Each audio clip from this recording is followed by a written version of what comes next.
तर आज या ठिकाणी आपल्या सर्वांचे लाडके श्री मेस्सी भाऊ यांनी पहिल्याच मॅचमध्ये हॅट्रिक करून वर्ल्ड कपची अगदी जोरदार सुरुवात केली.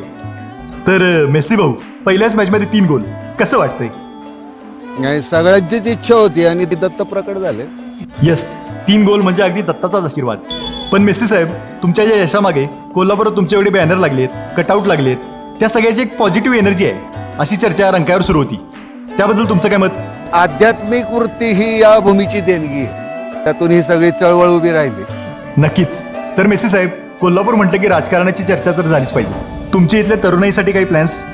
इथल्या गावातला तळागाळाचा विकास हे आमचं साध्य आहे. मग त्याच्यासाठी समाजकारण करावं लागलं, राजकारण करावं लागलं तर ते आम्ही करू. धन्यवाद साहेब. तर हे होते पहिल्या मॅचमध्ये हॅट्रिक करणारे लिओनेल मेस्सी साहेब. आता बघूया रोनाल्डो साहेब पहिल्या मॅचमध्ये किती गोल करतात. व्हिडिओ जर्नलिस्ट जिनेदिन जिदानसह मी सुमित यानो पाटील उस्की, फिफा न्यूज, कोल्हापूर.